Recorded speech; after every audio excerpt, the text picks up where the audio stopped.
Hello and welcome. This video is brought to you by the streamingadvisor.com. Tailor your entertainment with streaming. And what we're going to talk about in this video is the NBC Sports app as far as the Olympics. If you want to watch all of the Olympic events, be able to find them easily, and watch them live, NBC Sports app is the way to go. Now, unfortunately, this isn't an all-encompassing app that you can get for nothing. You do have to have a provider, something like a cable system or even a streaming system, service that allows you to watch NBC. But the good news is that it's a free app that's available on virtually every platform, or even on a PC. You can watch it through a browser. But there's some things that we want to point out really particularly. First of all, NBC Sports is a separate app from the NBC app. The NBC app is more of a general entertainment app, a way to watch TV shows, things like that. So you'll notice when you search for it, you have an NBC Sports app and an NBC app. And of course, both of them are separate apps from Peacock, which is also from NBC, and even marketing the Olympics around the app. So just pay close attention to that. NBC Sports is its own thing, and of course, you see the Olympic rings right now. They don't always use that, but every Olympics year, they throw that logo on there. So in your settings is where you're going to sign in, and we were in the settings a minute ago. But we're going to start off on the home page. And what you see here is a listing of sports that are available right now. This is just sports and or news updates. This is kind of like your highlights. I think we're all pretty familiar with that idea. In the live section, you'll find things that are going on right now.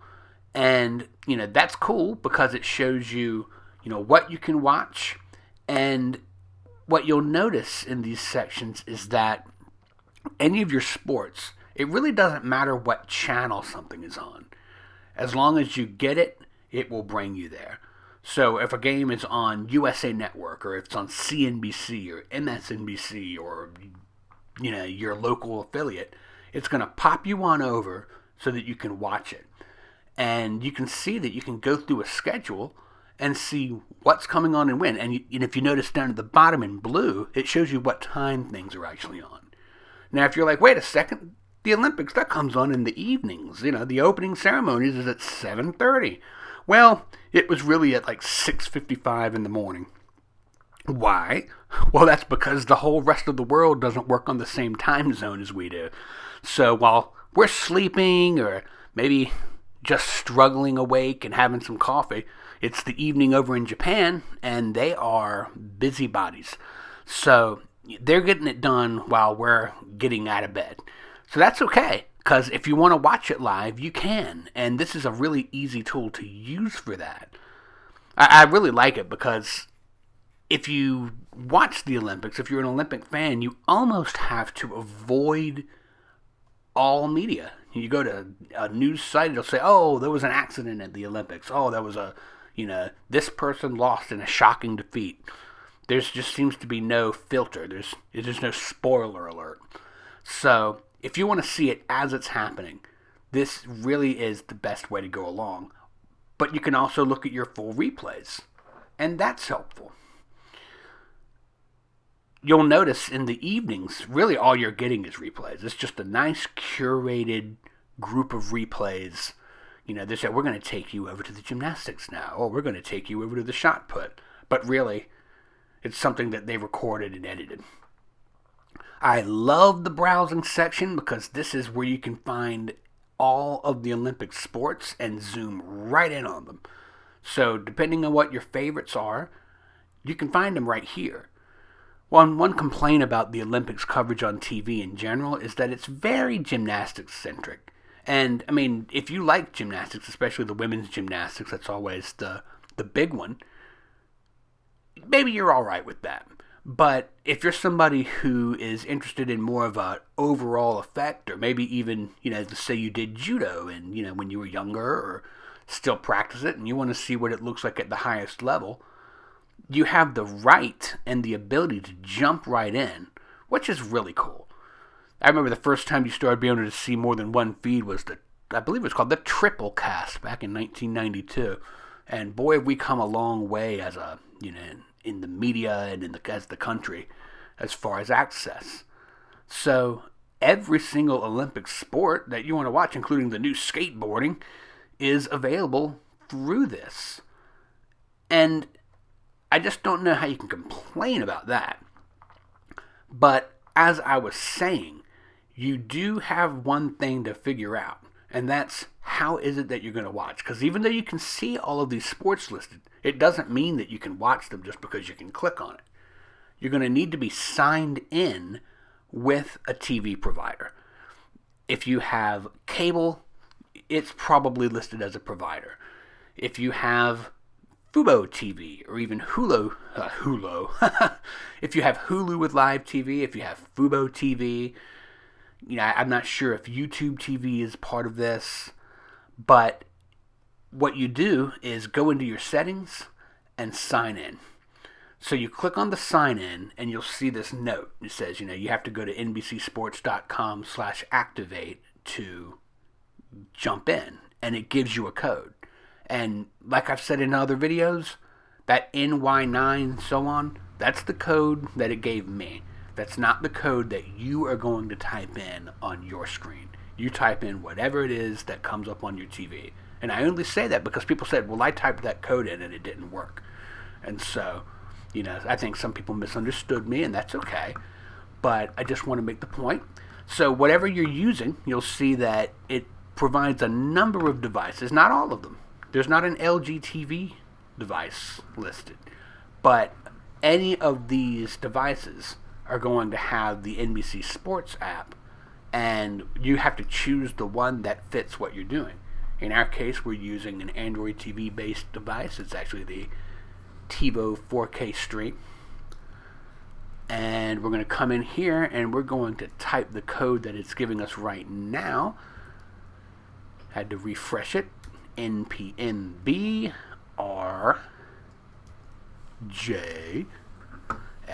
Alright. And continue. And from here, you got to get a feel for the breadth of the coverage here. When you select providers, it starts off with like the top ones, kind of, not even in alphabetical order, but, Xfinity, of course, it's Comcast, DirecTV, and so on. These are the big guns, the ones that kind of make up 80% of all the cable subscribers in the country. But as you scroll down, you'll see that it starts in alphabetical order, and all of the other regional groups that are working along with this app are available. And what we're going to do is go on down to Fubo TV, because that's how we're going to sign in on this. You might see yours slip by here, but I can't guarantee that your service is on here. I can't guarantee. Who knows? But you see that there are a whole lot. So, take a look. And there is Fubo TV right there. So, once you select your provider, you go to the great big yellow/orange continue button, and it will bring you to this page here. Well, if you're going to Fubo, but whatever your provider is, it asks you to sign in with an email and password. And this is your official sign-in. If you do not know your official sign-in for your TV provider, you're going to have to figure that out. You want to make sure that you're signed in before you even do this. Really, it makes it easier. But often people forget, but you go in and you just if you don't remember it, just say send me an email. I forgot password. But whatever you have to do, you need your current password and email address for your provider. If you're signed in already, it makes the whole thing faster. So once you do that, you're going to send it through, and you'll see this is the screen of my streaming device. This screen will sit here, and then in a couple of seconds. I'm not sure just how long it will take. It's going to refresh, and boom. You see, now we're signed in because it says NBC Sports sign out. So now, anywhere we go, we will actually have access to the events as listed, whether it's live or not. Now, some other things that I want to make sure you understand. You will notice in that settings section that there's an app called NBC Sports Gold. Keep in mind that is also a different app. As well as up top, you've got a whole section just for the Olympics and a section for NBC Sports in general, which is, what you usually will find on NBC Sports anyway. But it would be real easy to be bouncing around, clicking too fast, and be like, wait, where did the Olympics go? What's all this? What's football? And that's okay. It's just a matter of you got to pay attention to where you are. So if you're all the way at the top, you can toggle back and forth between Tokyo and NBC Sports. In a couple of years, it'll be like Winter Olympics and NBC Sports. It's just that's the way these guys work. But you'll notice up in the right-hand corner, it lists your provider, whatever it is that you're signed in with. So, depending on what you've got, yours might say Comcast, or it might say Spectrum, or Three Rivers Communications. I don't know. But, that will be a difference between my screen and yours. In general, this is just, I think, one of the easiest ways to keep up with the Olympics. Because otherwise, you've either got to bounce around your TV guide, of whatever service you're using. You might have to search for sports. But, with games on things like CNBC and things that you wouldn't necessarily think of, it's hard to just jump in. It's not like Saturday morning football where you're like, hey, this game's on ESPN or ESPN2. But there's not the obvious go-to places. So, this app is not at all like that because it's all there. So, definitely consider it. If you're an Olympics fan and not just a casual observer tuning in the evenings, then this is just the app for you. As long as you don't mind having to avoid the results all day, you can always tune in on NBC, with an antenna or lowcast or cable or whatever you've got. But I love being able to zoom in. You can even see lots of things like the full run of a sport. 4 years ago, my wife watched all of the gymnastics, like all the qualifying, because she loves the gymnastics teams. And so, you can watch and you can see the people that don't make it to that final group. And it actually gives you a really cool perspective as to how much better the medal rounds are as far as the athletes go than the people who don't make it. I mean, they're all talented, but you get a feel for the difference between, excellence of execution, as old Bret Hart would say, and just very, very good. Far better than, I can't vault off a balance beam, So, anyway, take a look. I hope you found that helpful. I hope that you will understand more about how these apps work now. If you did find this helpful, please share this video with your friends. Certainly subscribe. We're trying to get as many people out there as we can in the family here. As always, I'm Ryan Downey, the Streaming Advisor. Stream on, my friends.